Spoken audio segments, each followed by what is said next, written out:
Good evening. This is Rudy Giuliani, and this is the Rudy Giuliani Show on Lindell TV. It's been a few days now, but I think this country is still mourning as a nation for the wonderful people in Texas who died such a sudden and in some ways unexplainable, and in some ways a very explainable death, isn't it? Maybe a death that maybe deaths that could have been avoided, maybe not. We'll go through all of that, but at the very moment that people were risking their lives in the undisputed part of this, which was the unbelievable rescue effort that was as good as it can be. And this comes from someone who is very, very hard and difficult on rescue efforts. I spent a good deal of my life critiquing them and trying to make them perfect.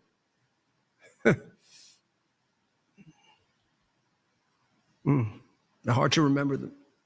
But I am in awe of how quickly the people of Texas, and then those who came and helped them, responded. And I can tell you, without a number yet, and maybe never with a number, that they saved way more lives than would have been saved had they not been there. Just one Coast Guard officer that probably, I mean, he brought 160 or so people to safety. Let's assume, some of them would have made it. Some. Not all. Virtually half the time he did it, he put his own life at risk. Half the time he waded in, he had to say to himself, I may not come back. Probably driven by, if I don't come back, they don't come back.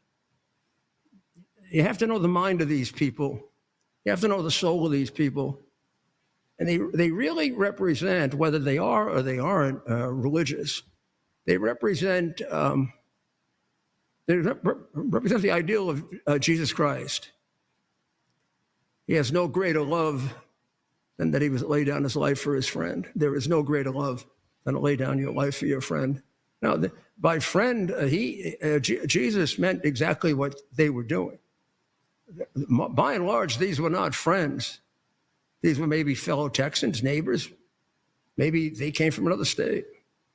At the very moment that they were going through this rescue on Saturday evening of July 4th, while men and women were literally doing this, a very great young performer who you may know, Lauren Daigle, was performing at the 4th of July ceremony for the entire nation. And she sang a song whose lyrics had to have been written for this. I'd like to interview her and ask her if they were. The name of the song is Rescue. I hear you whisper underneath your breath, I hear your SOS, SOS. Could this be, I will send out an army to find you in the middle of the darkest night. Could it be any more apt? Ted, do you know if this was written overnight for this? I doubt it. It looks to me like there's a prior video of this. Yeah, I believe it was a more orchestrated video. The typical, right. And I think the coincidence, and some would say maybe not a coincidence, is that it played during the 4th of July celebrations in Washington D.C., and that happened to be the same day as the flood occurred. Yeah, and so I think the song's been out a few years. It's kind of a tribute to rescue personnel and first responders. It was pretty much in the middle of the height of the rescue, while the rescue was going on. And if any of these people had a cell phone or whatever, and were listening to that music to inspire them, they would have heard this. Right. I will never stop marching to reach you in the middle of the hardest flight.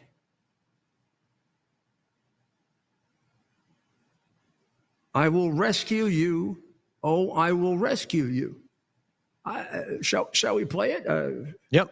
I know we played it at the end of the show, but we didn't give it a proper introduction. So now you'll know what this is for sure if you didn't see it on Saturday night. And you'll also realize its juxtaposition with people doing exactly what she was singing this beautiful poetry about, because the lyrics are poetic, quite poetic.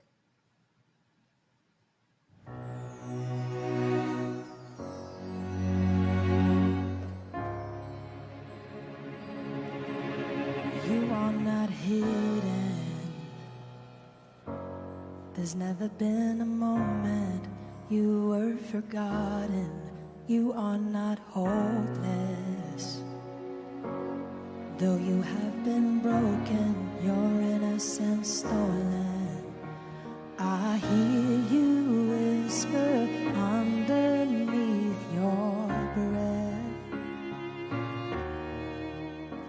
I hear your SOS, your SOS.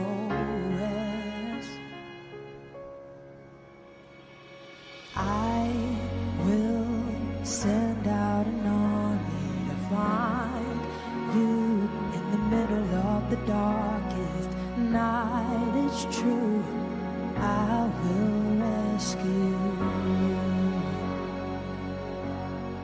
There is no distance that cannot be covered over and over. You're not defenseless. Oh, I'll be your shelter, I'll be your armor. I hear you whisper underneath your breath. I hear your SOS, your SOS.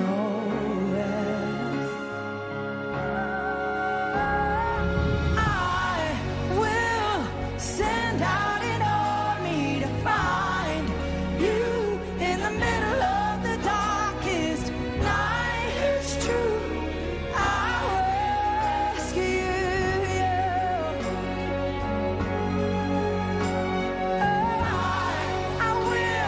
I'll never stop marching to reach you in the middle of the hardest fight. It's true, I will rescue you.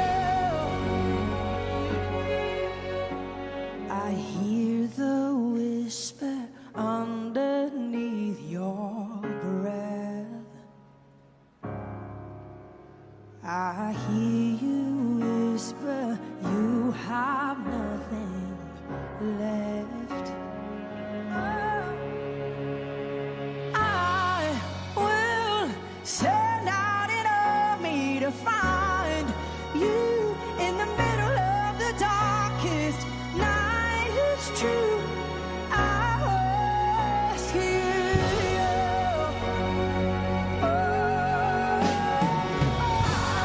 I'll never stop marching to reach you in the middle of the hardest fight.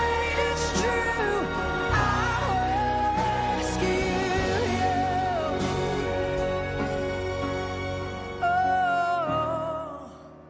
Oh, I will rescue you.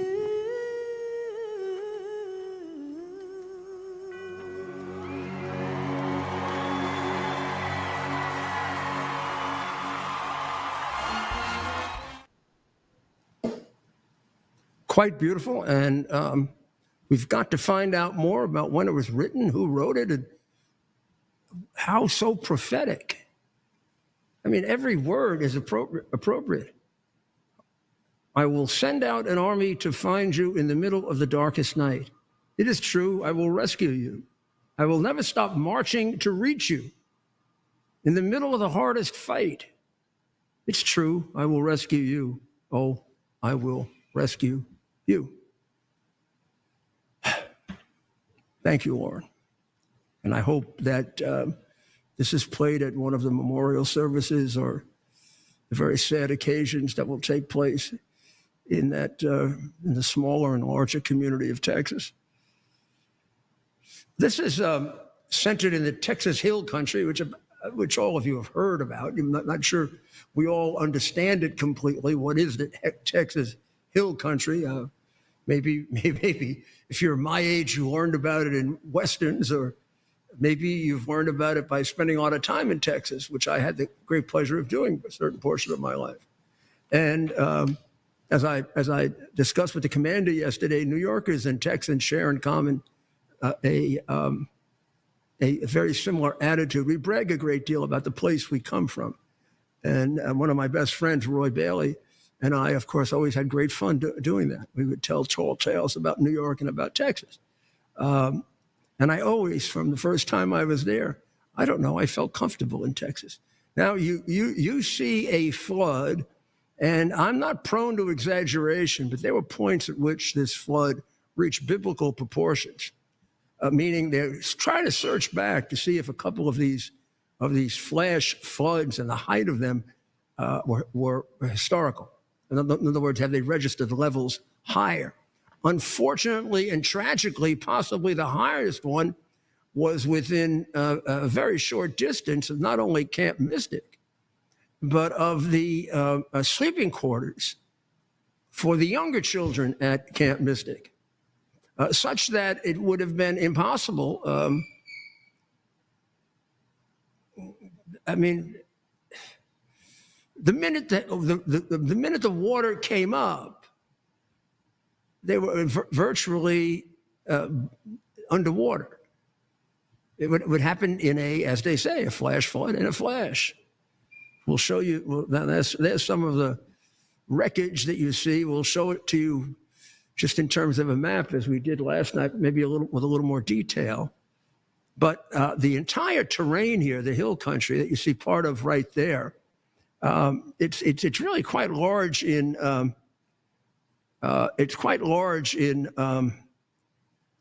in distance. The flood-prone hill country covers about 18 counties of Texas, so it's not just a short little, you would call it this, you'd call it largely South Central Texas. And the cities would be between basically it's a little larger than that, but San Antonio and would be on one side to what would be the east, and the capital, Austin, would be to the southwest. And they're not really the borders of it, but if you're driving between San Antonio and Austin, you're driving through the hill country. I mean, you could describe it as a shallow layer of soil over bedrock. Now, in New York City is built on bedrock. It's the reason we have the large, giant skyscrapers. But the bedrock is deep in the ground. I only got to see it one or two times. I mean, one time was on September 11, unfortunately, when I went down into the deepest part of the pit. Actually, if you go to the museum, the 9/11 museum, you can see some of the bedrock. That is the reason New York City, had at one time the largest skyscrapers in the world. It still has some of the largest skyscrapers in the world. But the bedrock here is right up at sea level, which means you're not going to grow very much, right? It also means it's not going to absorb much water. So when you get a rain, it can easily turn into a flood, which is also the reason it's called flood country. In 90 minutes or so, you can be in 20 feet of water without even knowing it.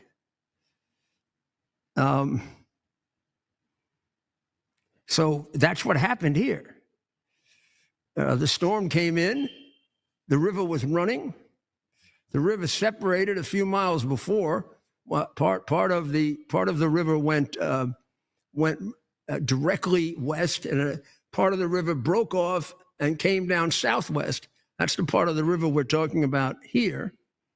You should know that the state of Texas led the United States in flood deaths for most of the years of this century.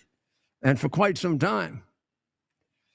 It is built on a fault, on a geographic fault called an escarpment, the Balcones Escarpment, that varies from 200 feet to up to 1,000 feet. And it creates very, very steep cliffs and then very narrow canyons, that's twist. And it can be quite beautiful unless it's raining like hell. And then it becomes a conduit for the rain with no place to absorb the enormous amount of water that's falling. It's like the water falling on concrete with nowhere to go. Not as quite as bad, but very similar to that. And there are very few decades in the last 100 and 150 years that have escaped major floods. This would, I think, have to be the worst. I think so. This would have to be the worst, but not. So, of course, that raises for all of us, and in a spirit, I hope, of not of second guessing, but in a spirit of hoping that it never happens again. Should there have been more precautions taken, given the fact that this wasn't at all, by any means, a surprise? Now, when I say surprise, the gigantic cresting flash flood that happened right in front of Camp Mystic was indeed a surprise. But the flash floods that happened all along the way were not. That had happened many, many times before. And there is a very big question as to, could it have been prevented? So let's take out of it immediately, so we don't have to spend any time on it, the sacrilegious, disgusting, horrible politics placed into this by the party that is. Some part of this political party has to be possessed by the devil. To have a former Houston mayoral candidate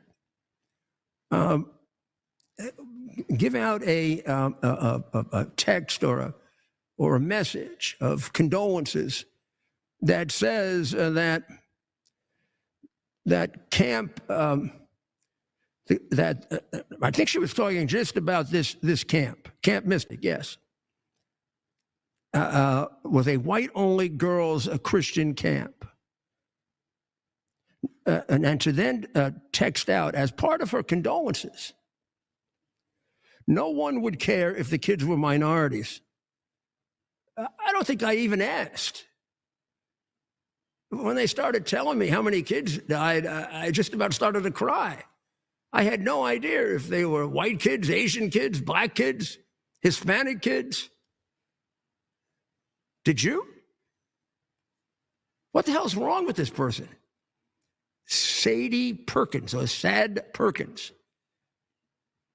No one would care, a Democrat, of course. No one would care if the kids were minorities, Perkins suggested. And then she said about Governor Abbott and your friendly MAGA Trump, that it was their fault. And they're the reason for this. And then a pediatrician, a practicing doctor named Christina B. Probst, said the victims got what they voted for. And she wished safety only for non-MAGA voters and pets.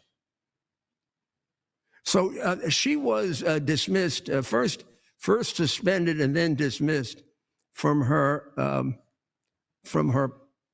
hospital or healthcare place where she was apparently doing a terrible job treating children, because someone with an attitude like that couldn't possibly be a caring physician unless she just, she took care of kids based on race. So a MAGA kid comes in dying, choking, she puts him aside and lets him die. Not terribly different than the abortions they do all the time, right? Or and then the other kid comes along, she takes care of him. Is that what they've become. The professional Democrat, no one even bothered to condemn her on the Democratic side. That's what they usually do. I don't necessarily agree with her, but like the Germans who stood by as the Holocaust built up, it only takes silence for evil to prevail.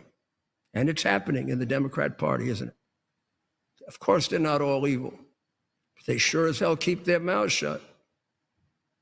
They kept their mouths shut about Sadie Perkins or Sadie Perkins or Sad Perkins. They even kept their mouths shut about this doctor. I don't even know if she's a professional Democrat.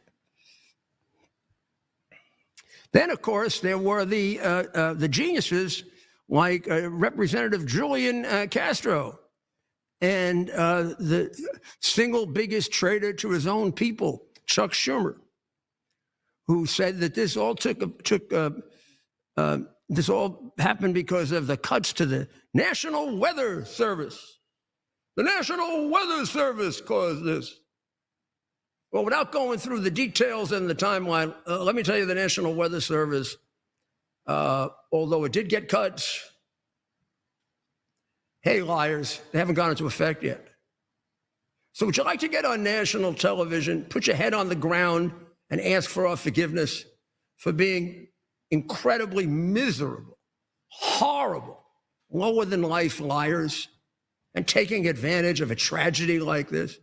You didn't bother to check the National Weather Service had extra people, did you? Nor did you bother listening to some of the independent meteorologists, including left-leaning NBC News, who said that the warnings were about as timely and accurate as could be expected. Politico, known for its deep, maniacal, pathological hatred of one Donald J. Trump, said absolutely no evidence Trump's NWS cuts had any impact on what happened. The National Weather Service is not the place to look. You're just wasting your time. You're just showing what lowlifes you are, where even death doesn't move you to a level of responsibility that you seek the truth, huh? But, I mean, Schumer, you lost it somewhere along the way. Some spirit made a visit to you and took your soul, didn't they? When you turned on the Jewish people, and you tried to get Bibi Netanyahu fired, in which case Israel would still be subjected to the same existential threat of existence that it did before Bibi drove them out and defeated them. Who should the Jewish people honor and treasure in the future? A traitor like you or a hero like Bibi Netanyahu? I mean, you lie about everything, Chuck. I don't know what the hell has happened to you, but I haven't seen you tell the truth, I don't know, in about 15 years. When you decided to be majority leader and then minority leader, you decided, I'll take anybody's money. You became a millionaire after that. You said you were taking it from the party, but somehow you've become a millionaire too. And then you grew up a very, very loyal Jew. Now you turn out to be one of the legendary traitors of the Jewish community. That's what you'll be known for eventually. You'll be known for knocking people over in order to get to a microphone because your ambition is pathological. And you'll be known for being a traitor to the Jewish people. Every synagogue will know it. Every rabbi will know it, except the ones that are traitors like you. Well, the National Weather Service did its job. Then there's the blame it on Trump group. So what are their approaches? Their approaches are, number one, the cuts in the National Weather Service. Well, they weren't cut, and they had extra people on duty. Number two, the heavy rainfall is due to what? Climate change, of course. The simple fact is rainfall's been a little less than in other years. It's somewhere around normal. It's not off the charts. It's not unusually high.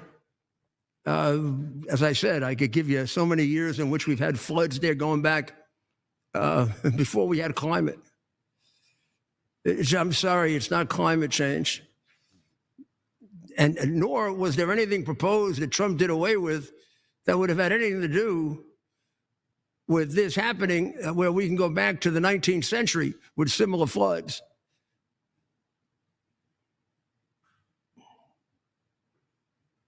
The community doesn't have the siren system that they should have. Well, how the heck would Trump know that? I mean, Biden was in office longer than him. And how come he didn't do anything about it in 8 years? Because he didn't know about it. So, I mean, this is ridiculous. This is like, I don't remember this after September 11. I really don't.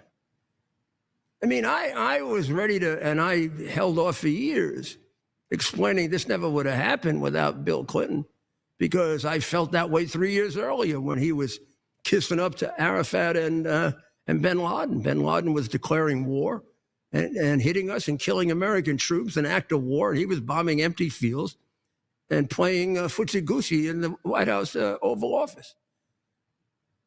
And the only thing he ever paid attention to was Arafat. Well, and other things. But I kept my mouth shut. Wasn't the time to do it. Wasn't right. May not have had an impact. I don't know. It's a speculation. It's a feeling. This is absurd. But this is what they do. This is as credible as Russian collusion. But you let them get away with it. Not all of you, too many of you. They should be forced to end their political party and start a new one. Maybe Musk could start one for them. You know, I don't think he's got much of a chance to start a political party, but he actually wouldn't be the right guy to start a political party because he's not particularly likable. You saw what happened when he became a national figure. Boop. It doesn't really have a personality. You got to have charm. Oh, look at this Zambambi. He's a flat out and out communist. He wants to, I mean, Musk is 50 times smarter, 50 times more responsible. But this guy is much more of a natural politician, like Clinton was. Clinton is no match for Musk, but there are different talents in this world. And I don't know how he turned so much. I mean, I can see a little turning, maybe. But it's like he's over the top.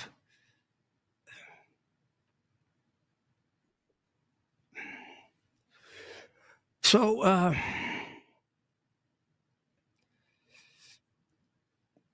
with the attempts to blame Trump, including this climate change thing, these events happen, it turns out, every 10 or 20 years. There was a 1987 storm of 11 inches that swept away 10 summer camps. There were almost every decade or other decade going back to the 1850s, there's been a storm of very great significance. And it doesn't seem to have changed much based on anything having to do with the climate. The American Enterprise Institute's Roger Pelkey Jr. put out a statement saying there's no indication that extreme precipitation in Flash Flood Alley or the U.S. overall has been increasing. The United Nations, that worships at the altar of climate change, panel on climate change concluded in 2020, there's limited evidence and low agreement on observed climate change influences for river floods in North America. I bet they'd like to cross that one out now. Tragedies happen, and not because the climate gods are taking retribution over human CO2 emissions, says the Wall Street Journal. And they are quite correct. And with that, we'll take a short break.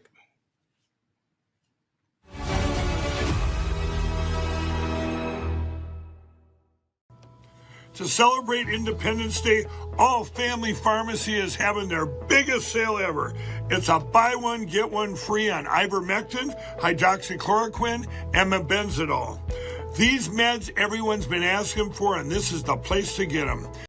That means if you order 30 pills, you get 30 more absolutely free. Order 90, you get 90 free. No catch, no insurance, and with the doctor's prescription included. Look, everyone deserves access to the treatments that work and the freedoms to choose what's right for their health and their family. So if you've been meaning to stock up, now's the time. This buy one, get one free sale ends July 13th. So don't wait, get it now. Go to allfamilypharmacy.com/Lindell. That's allfamilypharmacy.com/Lindell. Stock up and protect your family today. With everybody talking about making America healthy again, I thought today'd be a great day to talk to all my fellow patriots about the importance of making your homes healthy again. Well, we have proudly partnered with airwaterhealing.com and their revolutionary whole home air purification system. The V3 from Air Water Healing does 3,000 square feet of purification. It eliminates dust, mold, viruses, and odors. But here's the part I love. They require no filters to ever be changed and virtually no maintenance. Whether you suffer from asthma, allergies, seasonal bronchitis, or just want to protect your family from the flu or even greater threats, don't wait to get your V3 from airwaterhealing.com today. Use code Lindell for 20% off in savings and free shipping. That's promo code Lindell at airwaterhealing.com. The last time President Trump was in office, gold soared 50% and silver went up a huge 53%. Americans who invested in silver and gold during Donald Trump's first presidency are very happy that they did it. And right now, gold continues to soar to the highest numbers in history. These gains are just an appetizer for what's to come. Some market analysis are saying that gold is predicted to rise another 30% in the next year alone. So now's the time to invest in gold and silver, and that's why I partnered with Fisher Liberty Gold. Fisher Liberty Gold is a conservative-owned and operated precious metals investment company. They even helped my good friend President Trump get elected through their contributions to Turning Point USA and other conservative groups. I have dedicated my life to ensuring that people get the best sleep ever. And in addition to owning a MyPillow, I can now sleep well at night knowing that you can all protect your savings with precious metals with Fisher Liberty Gold.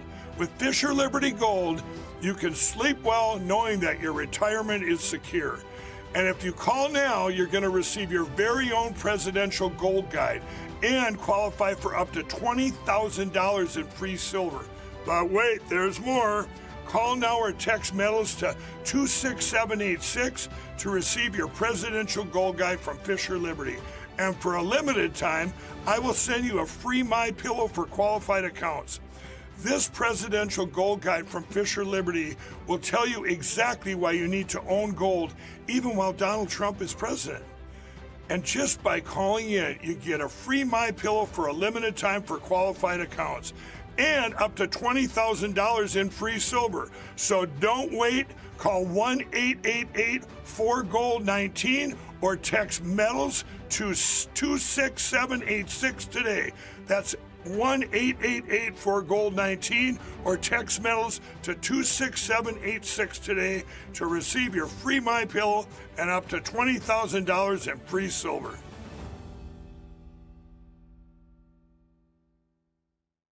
Whether it's being a weekend warrior or spending time with your family, feeling your best is the key to doing the things you love. That's why I'm excited to tell you about Nirvanta. It's a natural solution designed to help you stay active and live well naturally. Nirvanta is a topical blend of all natural essential oils like frankincense, myrrh, and a proprietary gold standard plant stock extract. It's perfect for your hands, feet, knees, back, or anywhere else that needs a little extra care. Use Nervanta proactively as part of your daily maintenance routine, and you're guaranteed you're going to feel the difference. Simply massage Nervanta in for at least 60 seconds, 2 to 3 times a day to get the best results. And if you're not completely satisfied, you get your money back. No questions asked. There's simply no risk and no reason not to try Nervanta today. Right now, you get 15% off with code Lindell exclusively at NirvantaHealth.com. So stop reaching out for that medicine cabinet. Get Nervanta instead and experience the difference. Go to NirvantaHealth.com. Use code Lindell to get 15% off today. Nervanta Health. Live well naturally. Hey everybody, Kara Castronova with Lindell TV here at the White House, where President Trump just had a cabinet meeting, and X is exploding right now with President Trump's response to a question by a reporter regarding the Epstein files. President Trump's most ardent supporters are frustrated with the administration's handling of the Epstein files so far. Please take a listen to what President Trump and Pam Bondi had to say at today's meeting. Your memo and release yesterday on Jeffrey Epstein, it left some lingering mysteries. One of the biggest ones is whether he ever worked for an American or foreign intelligence agency. The former Labor Secretary, who was Miami U.S. Attorney Alex Acosta, he allegedly said that he did work for an intelligence agency. So could you resolve whether or not he did? And also, could you say why there was a minute missing from the jailhouse tape on the night of his death? Are you still talking about Jeffrey Epstein? This guy's been talked about for years. You're asking, we have Texas, we have this, we have all of the things. And are people still talking about this guy, this creep? That is unbelievable. Do you want to waste the time, and do you feel like answering? I don't mind answering. I mean, I can't believe you're asking a question on Epstein at a time like this, where we're having some of the greatest success and also tragedy with what happened in Texas. It just seems like a desecration, but you go ahead. Sure.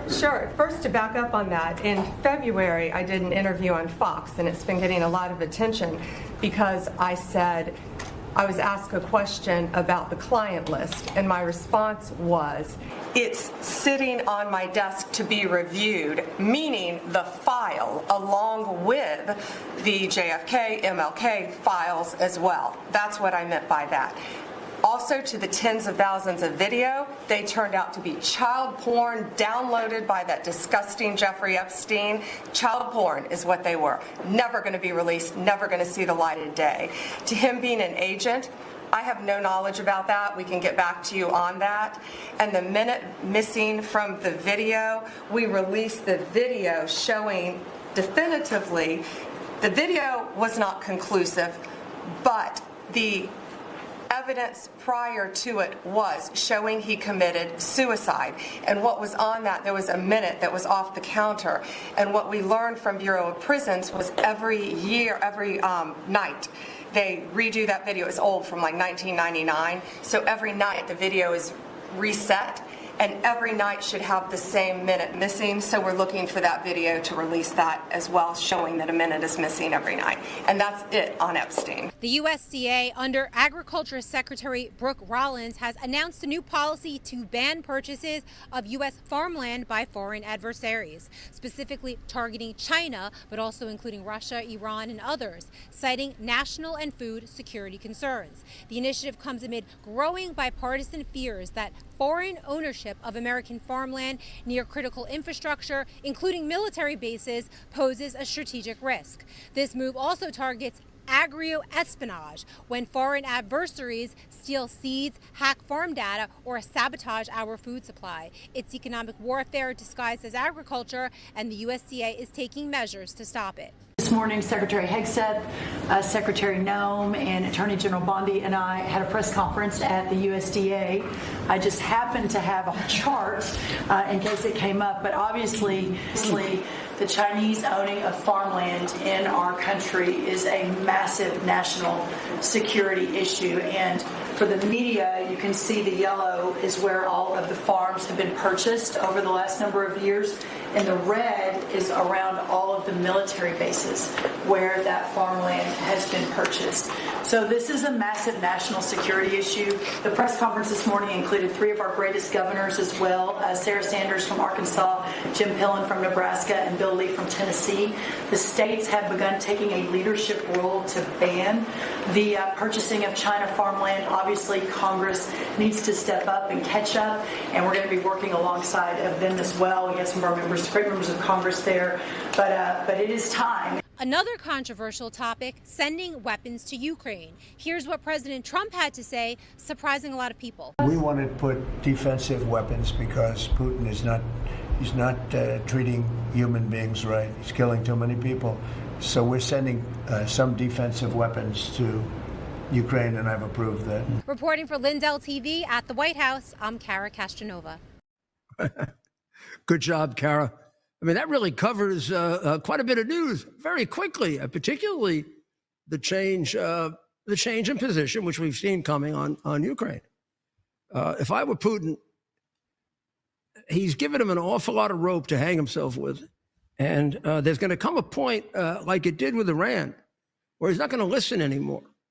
So my advice to Putin, if you take advice from anyone or this reaches you, is if you want to reach a reasonable settlement, you may actually be beyond that point.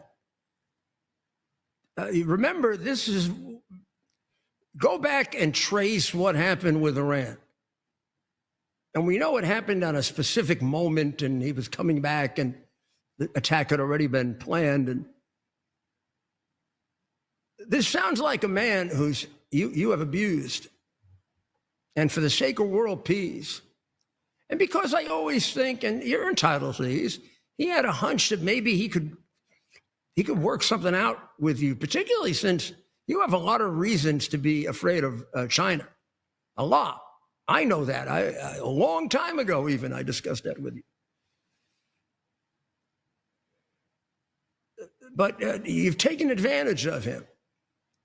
And this isn't a man that lets you take advantage of him because, well, first of all, that's his personality. And secondly, he represents the greatest country on earth. And he realizes that if you take advantage of him, you'll take advantage of my country and his. So I'm giving you fair warning, and sometime within the next 2 weeks, I hope I don't have to recall that like I did with Iran.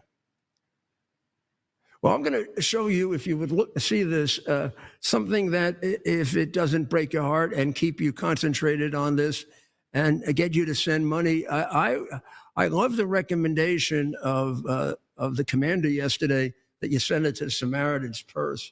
I mean, there are a lot of places to send it, Red Cross, but you know, if you give it to Franklin Graham, it's going to get to the right source, and there's going to be no administrative Clinton type, taking it away from the people of Haiti and that sort of thing. If you take a look at this photo that I have here, these are the young girls who were in it was called the Bubble Cabin, I believe. It was the closest to the river.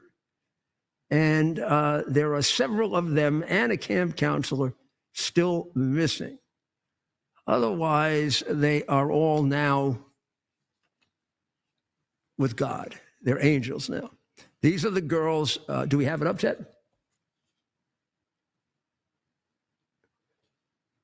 These are the girls of the Bubble Cabin. That's what it was called. By the way, they checked in on June 29.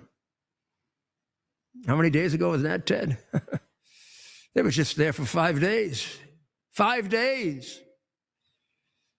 Less than 5 days later, a historic flood level took them to heaven. Think of all those. Think of the family members. They'll remember this until the day they die. They'll never forget. I lost my daughter in that flood. I lost Eloise Peck. Look at that cute little girl in the middle. And what about Abby Pohl? She's still missing. I hope those are still, I pray to God that those are still, it could be. I mean, it could be. In that strange place, it could be. I'm not trying to offer any unwarranted hope, but until you know for sure, I mean, kids can last. What about that kid that lasted inside the house with no food for 2 weeks? The other kids died, and he lasted. Molly DeWitt is also missing. She's just right down the road from Houston. What a cute little girl she is. And Ellen Getton, she looks like the tallest girl in the group. She'd be on my basketball team. She'd be missing. She's missing. She'd be my center. I don't know. Maybe the two girls next to her could be the backcourt. Janie Hunt of Dallas and Lainey Landry of Houston. How about that fine young teenager there, camp counselor Catherine Ferruzzo, who's missing?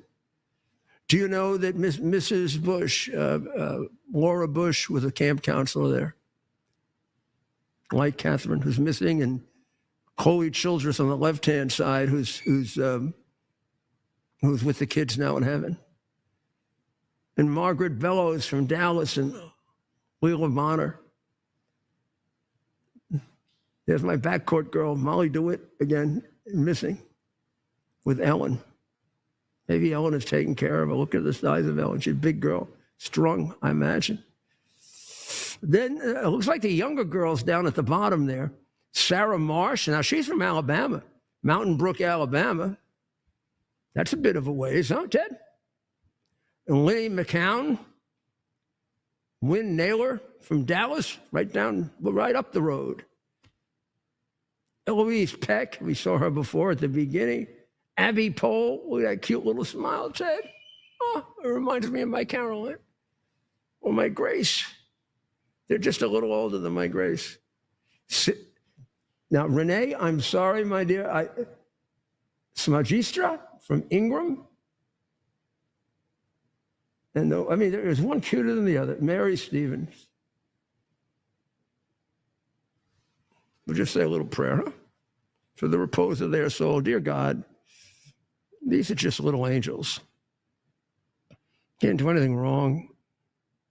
It's one of those things that happens in the world that you created and presents us all with challenges. And I know you're watching over them. And I know with their counselor, Catherine, they're if anybody's with you, they're with you, these little angels. You take care of them, and you'll take care of them and take care of their families. Give them a way to realize they have to make something good come out of this. Something good has to come out of this for the memory of their child. Huh? The way Twin Towers came out of a similar sacrifice. So we pray for the repose of their souls, but we also pray for the peace and health of their families. Thank you, God. Well, there will now be an endless amount of discussion about should it have happened, could it have been stopped. Let me see if I can suggest, because I have had more than enough experience with all of this. Here's where it's productive. When it's productive, it's when it is offered in the following spirit. There is never an emergency of major proportions that anyone, including yours truly, has handled that there have been mistakes. And there's a reason for that. Because no matter how hard we try, we're human. And when they get to be one in a lifetime or one in a century, we may be really good. And we may limit the death to the minimum, but it's still going to make mistakes. And we're still going to make decisions that are questionable. We may have saved lives, there may be another way to do it that might have saved more lives. You only figure that out afterwards. You know, when these terrorist attacks take place, it always seems like afterwards we should have known the terrorist. Well, we should have known the mass killer. He sure gave enough signals, right? Now, let me explain to you that that's a very, very false phenomenon. That doesn't allow you, if you're a professional, to easily focus in on the ones that should be studied because they were the kind of mistakes that you can cure, and the ones that happen because we're not infallible. When we talk about September 11 and they say, oh, go back and look at the signs here and there and there and there and there, that something strange was happening. You're asking people to look through, I'm going to make up the number, 100 million pieces of paper and find the one that says tomorrow's going to be a big day and figure out that tomorrow is going to be a big day means we're going to blow up a building in Manhattan. Very often that happens. We gather so much information that it's almost useless unless there's a way it comes to our attention, or unless we focused in on it as a part of an investigation or a surveillance, and therefore we're current on it. Meanwhile, all around it, everything else is being picked up. And that everything else may include a warning that if you had seen it, it would have alerted you, maybe. So I'm convinced, and I've testified to this, that you give me any big national tragedy, particularly some kind of a mass murder or terrorist attack, I'll find you 5 or 6 pieces of evidence to predict it. And it does not mean that they're not doing their job. It means that there's so much information available. The world is so big. With hindsight, I wouldn't have swung at the low outside curveball. Except I didn't know it was coming, and I didn't catch it on time.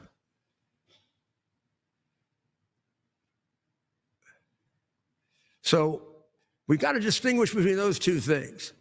What here is just going to happen, and what can we improve on? I will tell you this, there's no maliciousness here that I can see. This isn't the one, and I'm not even going to mention which one it was, where the police got afraid to shoot and didn't act quickly enough. That's so rare anyway. This is a recovery effort on the scale of 9/11. That kind of professional recovery effort. That whatever the toll was going to be, we will never know how much lower it is by the people who were doing what Lauren sang about originally and went there to rescue. Now, should there have been a siren system? Now, this comes up because it really was raised. It is not second guessing. In 2017, a sheriff who had lived through some bad floods, if not necessarily there, right near there, and then occasioned by a flood in another part of Texas where a lot of people died, argued very strongly for a siren system to back up their telephone and wireless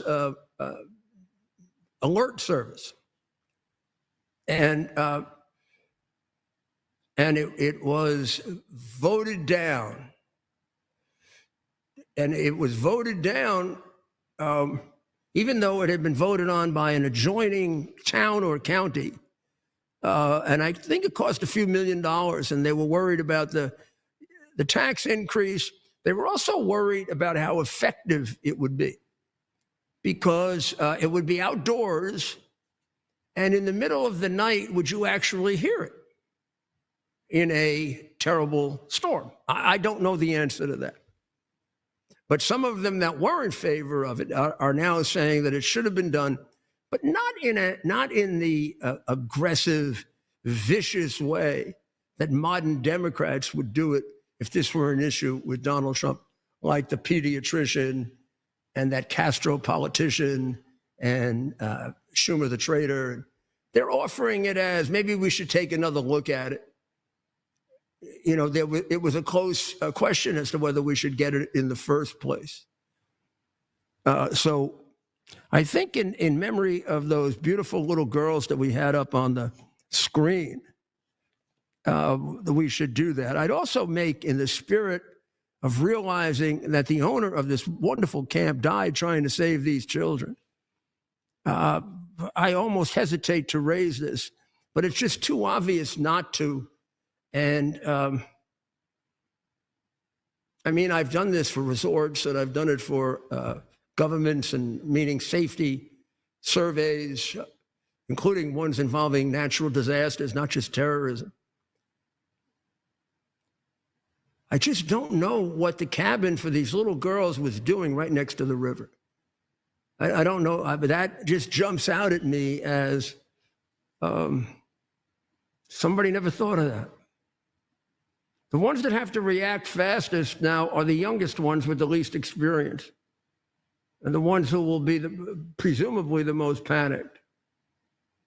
Whereas the younger girls were quite a bit away from the river and on a high hill that wasn't reached by the flooding so far as I can tell.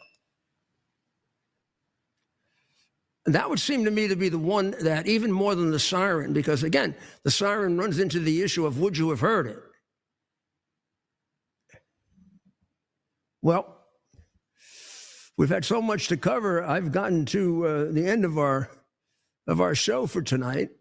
I want you to go over to X so we can continue our discussion of this. And then, of course, the fascinating meeting and the big issues that are going to come up between the president and our great ally, Benjamin Netanyahu, and then so much more to cover. So you go over to X, 8 o'clock, America's Mayor Live. Pray for those young ladies and listen to that song. It really is so beautiful, because the rescue effort was the part of this that we can look on, and it can lift our spirits somewhat.